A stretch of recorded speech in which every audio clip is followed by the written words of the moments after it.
안녕하세요. 네, 첫째 날 하나님의 주시는 은혜가 예수님과 정말 동행하는 사람에게 있어서 세 가지 항상 있어야 할 것 중 믿음을 함께 나누었습니다. 어떠셨나요? 여러분 정말 여러분 안에 믿음이 있음을 확인하셨습니까? 그저 단순히 구원의 확신 정도만 아니고요. 염려와 두려움을 이겨내는 것이 믿음의 놀라운 능력입니다. 예수님과 정말 동행하지 않는다면 그런 믿음이 생기지 않습니다. 그래서 만약에 여러분에게 내가 믿음이 없구나 하고 깨달아졌다면 내가 예수님을 바라보는 눈이 열리지 않았구나 라고 깨달으셔야 됩니다. 믿음에 대한 좌절을 가지라고 말씀을 드린 것이 아니고 주님을 바라보는 눈이 열리는 것이 얼마나 중요한가에 대한 말씀을 드리려고 여러분에게 그 말씀을 드렸습니다. 자, 오늘은 이제 두 번째 말씀을 여러분과 같이 나누려고 합니다. 항상 있어야 할 소망입니다. 먼저 성경 본문의 말씀을 같이 보겠습니다. 마태복음 13장 44절입니다. 천국은 마치 밭에 간 주인 보아와 같으니 사람이 이를 발견한 후 숨겨두고 기뻐하며 돌아가서 자기의 소유를 다 팔아 그 밭을 사느니라. 아멘입니다. 소망이라고 하는 것은 우리 모두가 다 가지고 있는 너무나 분명한 것입니다. 천국이 있다. 이 세상이 전부가 아니고 천국이 있다는 걸 믿는 겁니다. 하나님의 나라가 있다. 이 땅에 하나님의 나라가 임하게 된다는 사실을 믿으면 그것을 소망이 있다고 그렇게 말합니다. 여러분 모두가 다 소망이 있으시죠? 천국 소망. 그러나 이것 역시 점검해 보아야 합니다. 내가 진짜 소망이 있는 게 맞는가?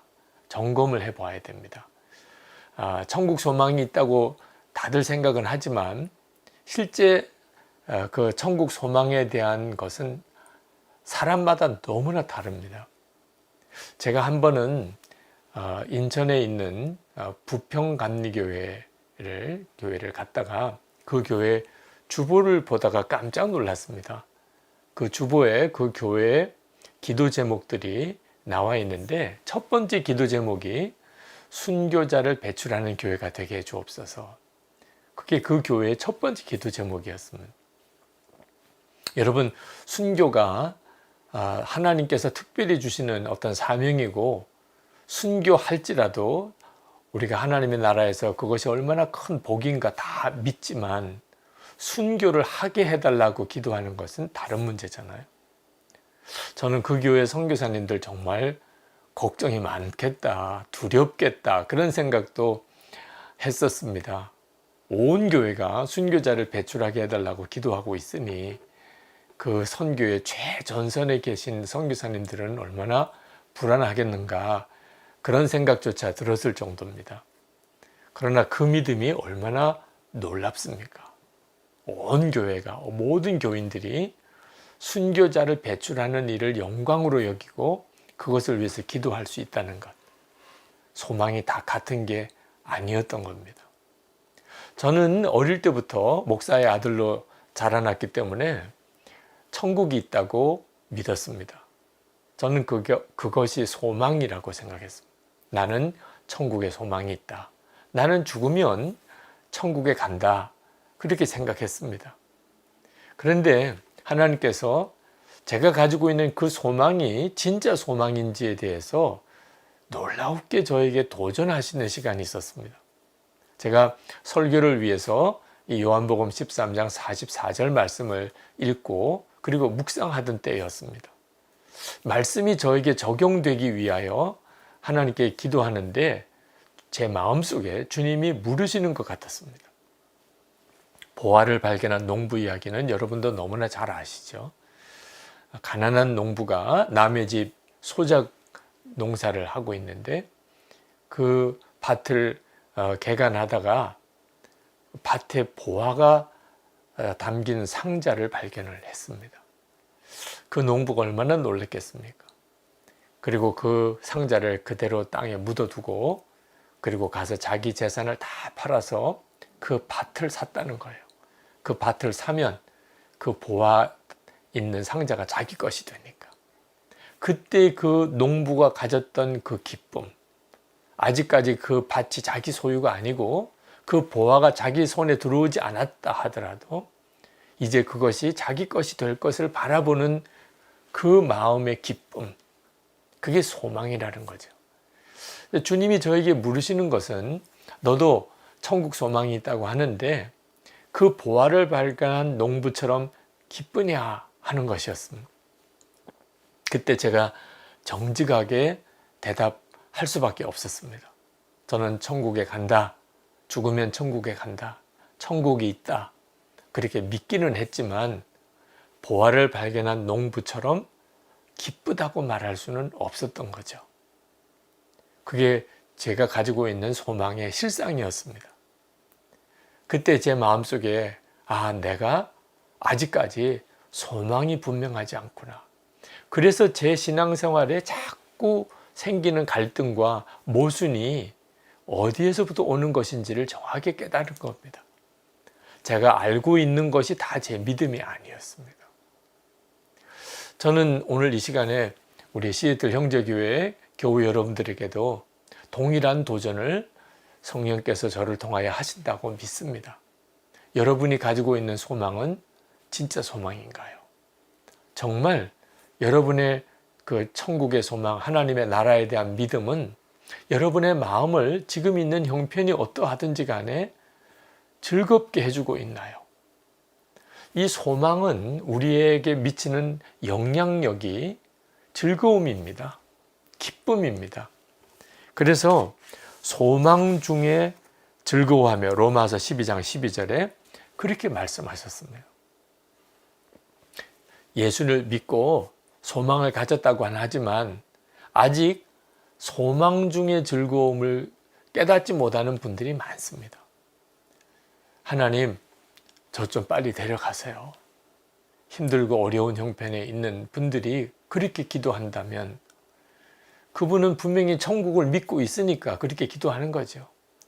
자살이 죄니까 자살은 할 수가 없고 하나님 이 고생을 하느니 차라리 빨리 나를 죽고 천국에 갈 수 있게 해주세요. 이렇게 기도하는 것이 참 소망이 아닌 것은 기쁨이 없기 때문입니다. 그 속에는 기쁨을 찾아보기가 어렵습니다. 그래서 그는 소망이 있는 것 같지만 아직 여전히 소망의 눈이 분명히 열린 게 아닌 겁니다. 제가 아는 젊은 집사님 내외가 중동의 선교사로 지금 가서 훌륭하게 사역을 하고 있습니다. 그분이 집사 시절에 하나님께서 마음에 중동의 기독교를 핍박하는 나라에 선교사로 갈 마음을 부어주셨습니다. 그때 하나님께서는 그들에게 이 세상보다 비교할 수 없이 놀라운 하나님의 나라의 영광을 보게 하셨습니다. 그래서 그들은 가장 어려운 곳에서 선교의 사명을 감당하고 하나님께 가기를 원했습니다. 그래서 그들의 마음에 받은 곳이 중동이었습니다. 선교사인 줄 드러나면 거기서 죽임을 당할 수 있는 그런 곳이죠. 그러나 그들은 죽음이 무섭지가 않았습니다. 오히려 순교의 영광과 축복을 깨닫고 자원하는 마음으로 그 땅을 향하여 가기로 결정을 했는데 문제는 두 자녀였습니다. 9살 된 아들, 7살 된 딸. 이 남매가 함께 가야 하는데 자기들은 준비가 되었지만 이 아이들에게 있어서 만약에 순교라는 상황이 그들에게 주어지거나 또는 부모가 죽고 두 아이만 남았을 때 과연 이 아이들이 감당할 수 있을까? 그래서 그들은 결단하기 전에 두 아이들에게 과연 하나님이 순교에 대한 확신, 그 축복에 대한 믿음을 주실 수 있는지를 기도하면서 계속 가정 예배를 드릴 때마다 순교의 축복에 대한 말씀을 나누었다는 겁니다.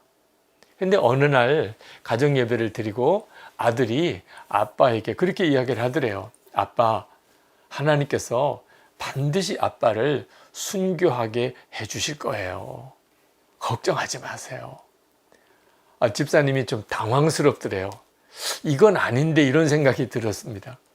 그러나 그 아들이 아빠가 계속 가정예배 드릴 때마다 순교의 축복을 이야기하는 것이 어느 순간에 하나님이 아빠의 마음에 순교하고 싶은데 허락하지 않으면 어떻게 하나 하는 걱정이 있으신 모양이다.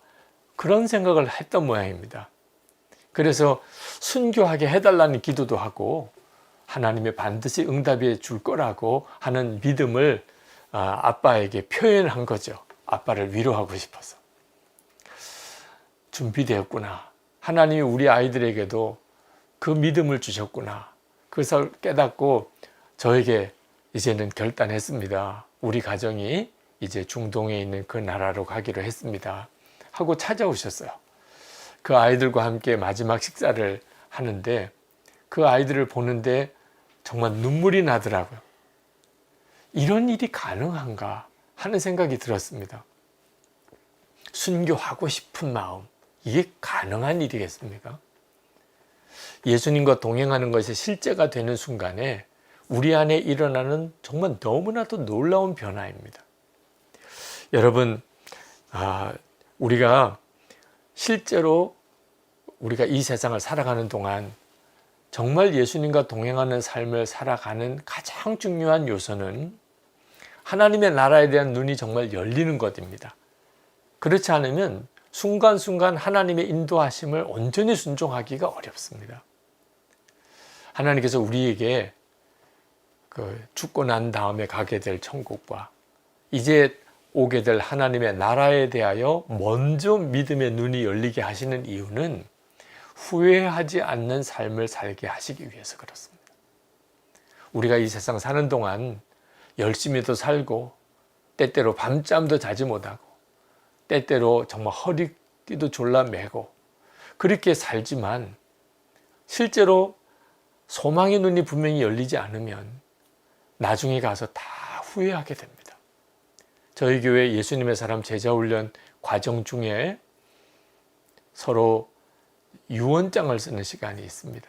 사랑하는 가족들을 위하여 유언장을 쓰는 시간에 그리고 그 유언장을 서로 읽어주는 시간에 많은 성도들이 우는 것을 봅니다.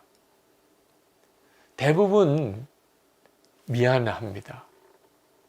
그동안 감사했습니다. 이렇게 내가 유언장을 쓰고 헤어지게 될 거라고는 미리 예측하지 못했습니다. 그래서 내가 해야 될 말도 하지 못했고 하지 말아야 될 말만 하고 살았습니다. 이런 내용들이 유언장이 거의 대부분입니다.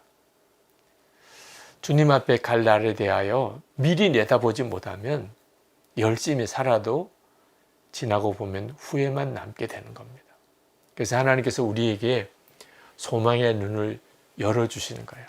방향을 잃어버리지 않고 후회하지 않는 삶을 살게 하시기 위해서 그렇습니다.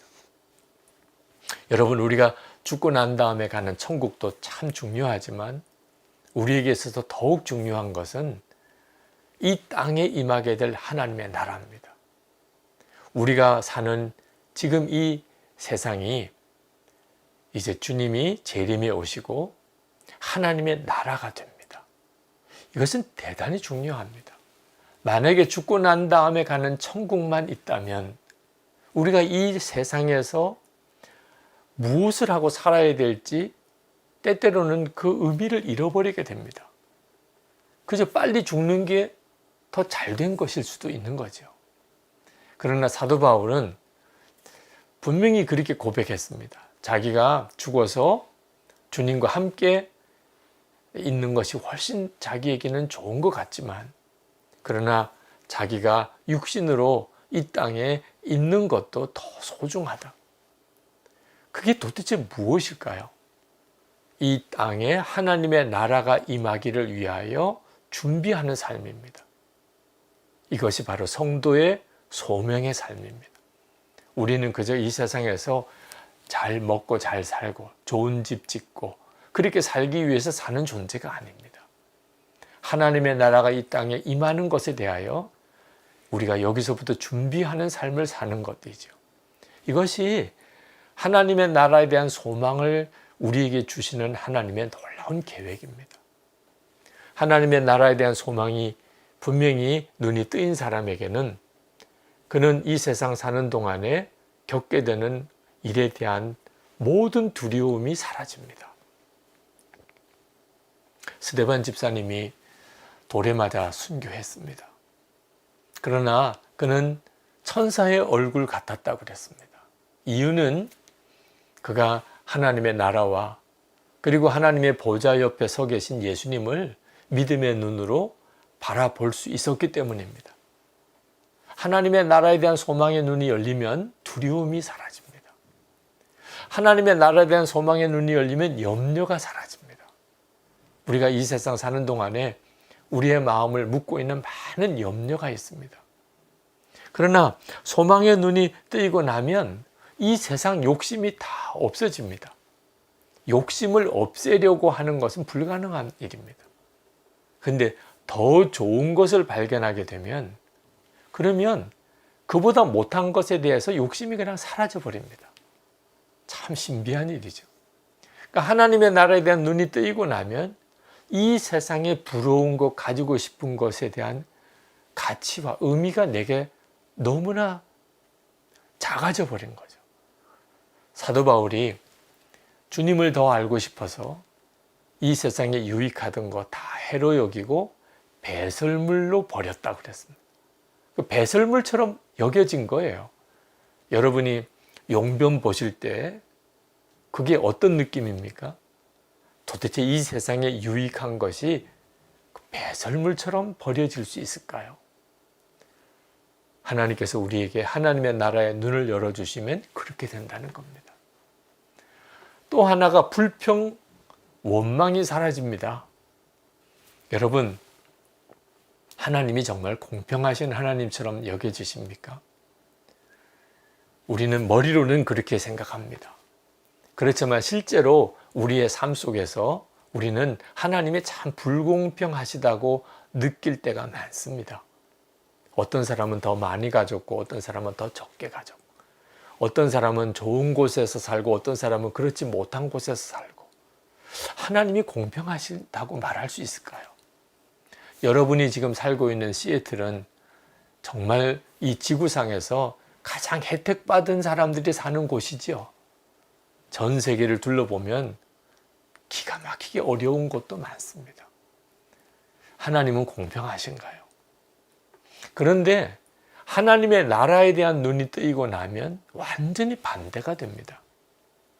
여러분, 하나님의 나라가 이 땅에 임할 때 누군가는 아무도 안 가겠다는 곳, 그곳에 가서 하나님의 나라를 선포하고 하나님의 나라를 준비하는 일을 해야 되잖아요. 너도 나도 다 좋은 곳에 가서 살고 싶어 한다면 하나님의 나라를 정말 힘들고 어려운 곳에 사는 사람들에게는 누가 가서 전하나요? 하나님의 나라가 임할 때 다 살고 싶은 편안한 곳에서만 지냈던 사람과 누구도 가기 싫어하는 곳이지만 사명 때문에 가서 그곳에서 하나님의 나라를 위해서 살았던 사람과 똑같은 대우를 받을까요? 여러분, 우리가 하나님 앞에 설 때는 북한에 있는 지하교회 성도와 함께 서게 된다는 것을 항상 기억해야 됩니다. 우리는 예수님을 믿는 데 있어서 어떤 순교의 각오가 필요가 없습니다. 그러나 북한의 지하교회 성도들은 순교를 각오해야만 예수를 믿을 수 있습니다. 그렇게 살다가 우리 하나님 앞에 섰습니다. 북한의 지하교회 성도는 세상에 사는 동안에는 참 비참한 삶을 산 것 같습니다. 우리는 세상에 사는 동안 여유롭게 편안하게 산 거죠. 그렇지만 주님 앞에 섰을 때 누가 더 귀하게 여김을 받겠습니까? 우리가 정말 준비하고 살아야 합니다. 하나님은 공평하신 하나님이신가? 주님의 나라가 임할 때 깨닫게 됩니다. 왜 나를 이런 곳에 태어나게 하셨나요? 왜 나는 이런 형편 속에 살게 하셨나요? 거기가 바로 사명지인 것입니다. 제가 아직 40도 되기 전에 서울에 있는 어느 큰 교회에 부흥회를 인도해야 할 일이 생겼습니다. 부흥 강사가 된 거죠. 그 교회는 부흥 강사 숙소가 정해져 있었어요. 서울에서 최고급 호텔이었습니다. 저는 그런 호텔에 처음 묵어봤습니다. 호텔도 방도 너무 좋고 호텔 그 정원도 너무 아름다웠어요. 제가 그런 생각이 들더라고요. 내가 이게 무슨 호강을 이런 호강을 하는가. 근데 그때 불현듯 깨달아진 것이 할아버지 상급이라는 생각이었어요. 저희 할아버님께서는 6.25 전쟁 때 평양 근처의 사동이라는 곳에 사동 감리교회를 담임하시던 목회자였습니다. 근데 6.25 전쟁이 일어나고 그리고 마지막 목격자에 의하면 공산당에 끌려가서 그리고는 거기서 순교하셨습니다. 저는 저희 할아버님에 대해서 아무것도 아는 게 없어요. 그저 사진 하나, 빛바랜 사진 하나 압니다. 그런데 그날은 할아버지 상급이구나. 마지막 그 순교하실 때 할아버지의 그 고통스러웠던 순간이 얼마나 비참했겠습니까? 그런데 제 손주인 저에게 이런 상급으로 주어지는 거구나. 근데 얼마나 눈물이 나는지요. 만약에 이것이 할아버지의 상급이라면 제가 하나님 앞에 섰을 때 제가 받을 상급은 아무것도 없잖아요. 제가 한 것보다 더 큰 상급을 이 세상에 받았으니 그게 그렇게 마음 아프더라고요. 그때 제 마음에 깨달아진 것이 돌짝밭 사명이 귀하다는 것이었어요. 저는 그때까지만 해도 옥토밭이 귀한 줄 알았어요. 옥토밭이 축복인 줄 알았어요. 편안하고 대접받고 높아지고 다 그렇게 살고 싶잖아요. 그런데 하나님의 나라까지 눈이 뜨이고 나니까 이 세상에 사는 동안 돌짝밭 사명을 감당한 것이 없는 사람은 그 사람은 정말 불쌍한 사람이더라고요. 그래서 그때 하나님께 눈물로 기도했던 것이 돌짝밭 사명을 외면하지 않겠다는 것이었습니다. 그리고 그 이후에 제 삶에 굉장히 큰 영향을 끼쳤습니다. 제가 가야 될 건지 말아야 될 건지 해야 될지 말아야 될지를 결정할 때 돌짝밭 사명이 귀한 것에 대해서 눈이 뜨였던 거죠. 하나님의 나라에 대해서 눈이 뜨이는 것은 이처럼 우리의 삶에 미치는 영향이 엄청나게 큽니다. 모두 다 편안하게 살기 원하지요. 잘 되기도 원하지요.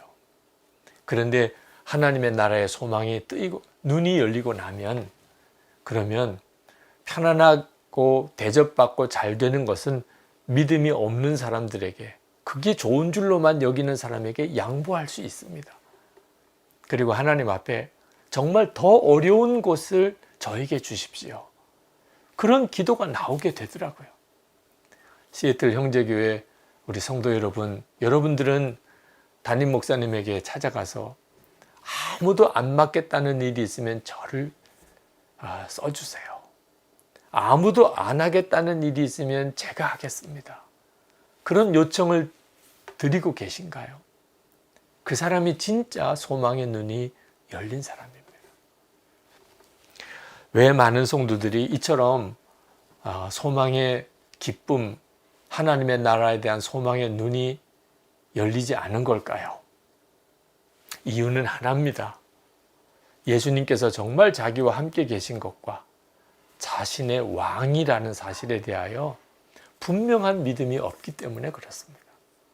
여러분, 하나님의 나라는 어떤 공간적인 개념이 아닙니다. 이 지구상과 또 지구를 벗어난 어느 우주 공간에 있는 그런 영역이 하나님의 나라라고만 말할 수 있는 게 아닙니다. 지금은 아니고 주님이 재림한 그때는 하나님의 나라다, 이렇게만 말할 수 있는 개념도 아닙니다. 하나님의 나라는 통치의 개념입니다. 그래서 지금 우리 가운데 하나님의 나라가 임했다는 놀라운 눈이 열리게 되는 거예요. 예수님이 우리 안에 거하시고 그분이 왕이 되신 사람에게는 그가 비록 이 세상에 살지만 그는 여기서 하나님의 나라를 살고 있는 겁니다. 예수님이 왕이시니까. 많은 성도들이 소망이 분명하지 않는 삶을 사는 이유는 예수님의 왕되심이 분명하지 않는 삶을 살고 있기 때문에 그렇습니다. 여러분에게 있어서 예수님은 왕이십니까? 여러분의 개인의 삶, 가정의 일, 일터에서 여러분의 재정을 쓰는 것, 시간을 쓰는 것, 모든 것에 있어서 예수님께서 말씀하시면 여러분은 아멘, 순종이십니까? 그렇다면 여러분은 여기서부터 하나님의 나라에 눈이 열리는 삶을 살게 됩니다. 그러나 예수님께서 여러분의 삶의 진정한 왕이 되시지 못한다면 여러분은 소망을 가졌으나 소망을 누리지 못하는, 소망이 분명치 않은 삶을 살아갈 수밖에 없는 것입니다. 만약에 목사님께서 여러분에게 1억 원을 헌금해달라고 하시면 다 부담스러우실 거예요. 그렇죠? 목사님 만나는 것도 싫을 거예요. 자꾸 1억 원 헌금 어떻게 됐느냐고 물어보면 얼마나 힘듭니까? 그런데 만약에 목사님이 여러분에게 100억 원을 주시고 거기서 1억 원을 헌금하시라고 한다면 아마 여러분들 전혀 부담이 안 느껴질 겁니다. 10억도 하죠. 그죠? 100억 원을 주시고 1억 원을 헌금하라고 하면 하나님께서 우리에게 희생하라, 헌신하라 그렇게 말씀만 하셨다면 그건 우리에게 엄청난 부담일 거예요. 자기를 부인하고 자기 십자가를 지고 나를 따를 것이니라. 그 말씀이 감당할 수 없는 부담이 될 거예요.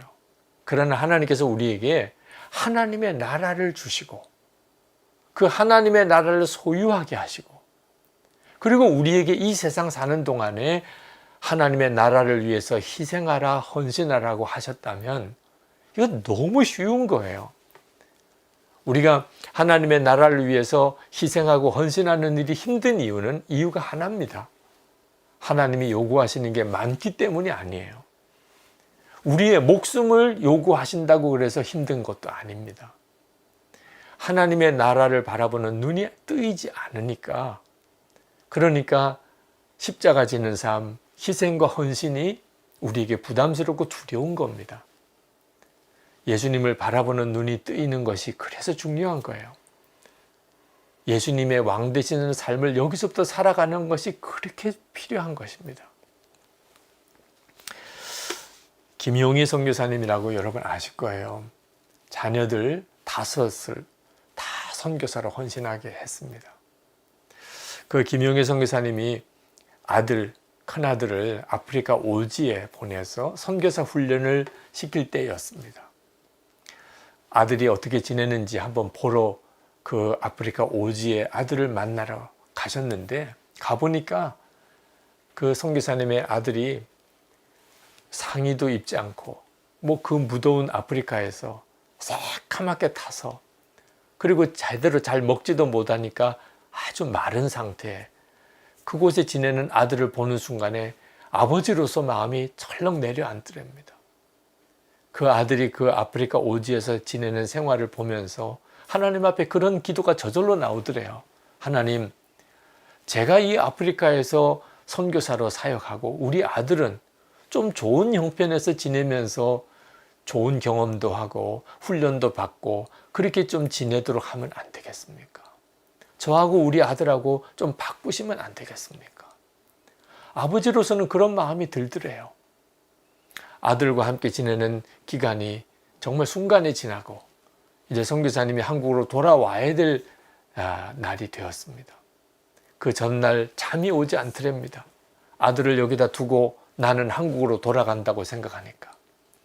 그렇게 밤잠을 자지 못하고 있는데 기도 중에 하나님께서 주시는 뜨거운 마음이 있었습니다. 이것이 내 아들에게 주시는 하나님의 말씀이구나. 그래서 어딘가에 그걸 써놓아야 되겠는데 종이도 없어서 옆에 있는 이 종이 상자를 뜯어서 거기에다가 급히 하나님이 주셨던 마음을 메모를 했답니다. 그 다음날 한국으로 출발하면서 그 아들 꽉 끌어안아 주면서 하나님이 어젯밤에 나에게 주신 말씀이야 하고는 그 상자 뜯어놓은 쪽지에 쓴 글을 아들 손에 쥐어 주었습니다. 그리고는 한국으로 돌아왔고요. 한동안 잊어버렸답니다. 어느 날 가족이 다 모이는 날이 있었대요. 그때 그 아들이 아버지에게 그렇게 말하더랍니다. 아빠, 그때 저에게 무슨 쪽지를 주셨는지 기억나세요? 선교사님은 순간 기억이 나지 않더래요. 그날 내가 너에게 무슨 쪽지를 너에게 주었니? 그 아들이 그것을 주머니에서 꺼내 보여주더랍니다. 그 쪽지에 이렇게 써 있더래요.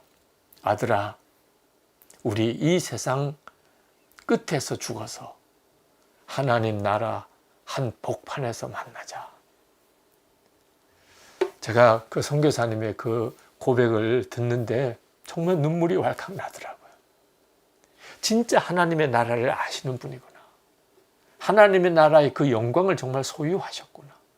그러니까 그런 권면도 가능한 거예요, 아들에게. 이 세상 끝에서 죽어서. 그리고 하나님 나라 한복판에서 만날 수 있다면 그게 복이죠. 그 눈이 뜨인 사람은 그 길을 가는 겁니다.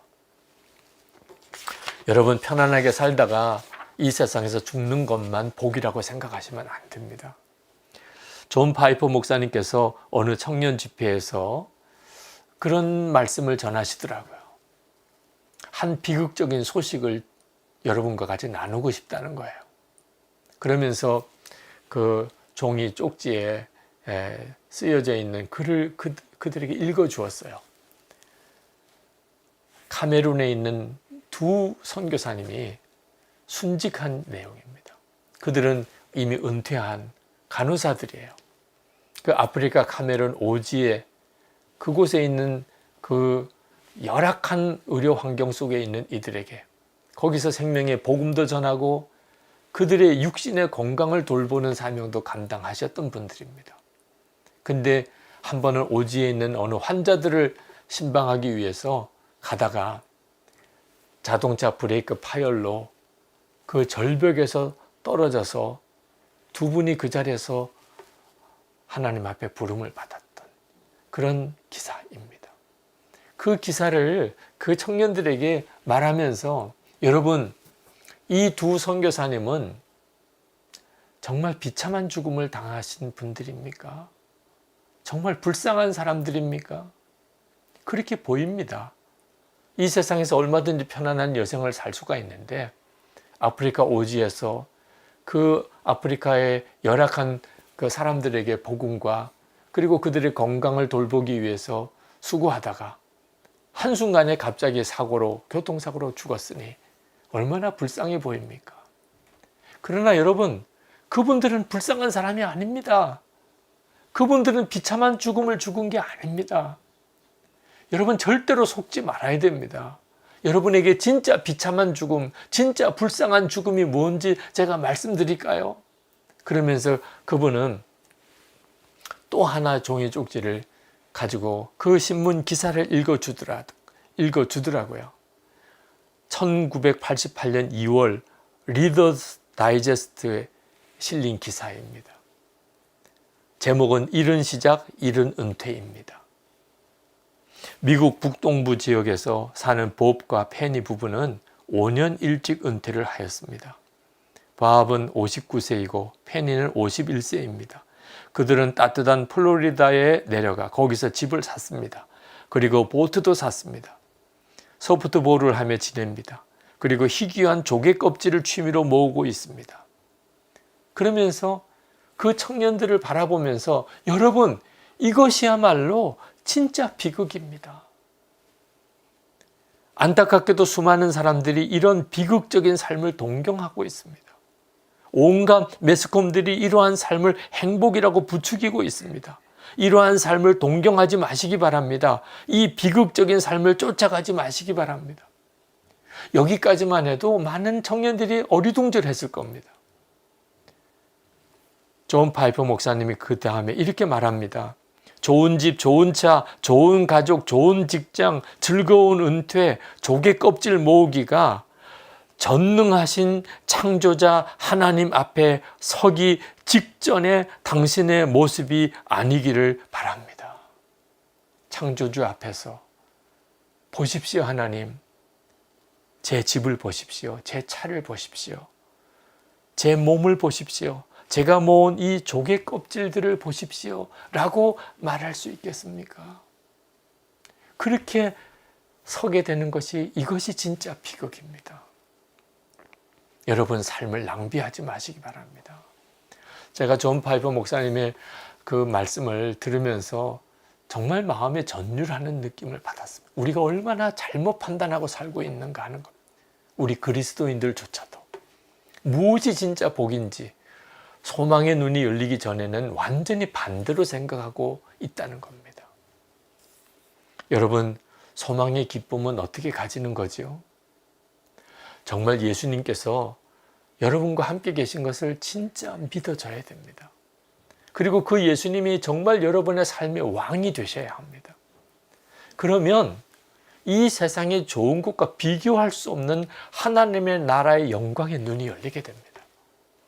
그리고 그 영광의 빛에 비추어 우리가 사는 이 세상을 다시 보게 됩니다. 그때 비로소 좋고 좋지 않은 것이 명확하게 구분이 됩니다. 고난도 복이 될 수 있을까요? 맞습니다. 순교가 복이 될 수 있을까요? 맞습니다. 소망의 눈이 열리고 나면, 그러면 이사야처럼 하나님 앞에 순교의 사명을 하나님이 그렇게 요청하실 때 주여 나를 보내소서 라고 자원할 수 있게 되는 겁니다. 시애틀 형제교회 모든 교회 여러분, 여러분에게 이 소망이 항상 있어야 합니다. 오늘 이 시간 여러분에게 있는 소망을 점검하셔야 합니다. 헛것을 붙잡고 소망이 있는 줄 알았다가 마지막 순간에 당황하지 않으셔야 합니다. 주님을 바라보고 주님과 동행하는 삶을 사셔야만 진정한 소망의 사람이 되는 것입니다. 기도하겠습니다. 은혜와 사랑이 많으신 하나님, 시애틀 형제교회 모든 성도들에게 이번 부흥회를 통하여 믿음과 소망의 분명한 점검을 주시고, 우리에게 그저 막연한 하나님의 나라의 소망이 아니고 진정한 눈이 뜨이는 역사가 일어나게 하시기를 원합니다. 하나님, 주님과 동행하는 삶, 예수님이 왕 되신 삶이 실제로 우리의 삶 속에서 경험되게 하소서. 우리가 그렇게 주를 바라보게 하소서. 가족들과의 만남 속에, 우리가 일터에서 교우들과의 교제 속에 하나님께서 우리에게 주신 사명의 길을 갈 때에 우리가 후회하지 않는 삶을 살게 하소서. 하나님 앞에 설 때에 정말 잘했다, 주님이 수고했다 칭찬해 줄 수 있는 삶을 살게 하옵소서. 하나님의 나라 위에 귀하게 쓰임 받는 시애틀 형제교회 그리고 모든 성도가 되게 하시기를 간절히 축복하며 기도합나이다. 아멘.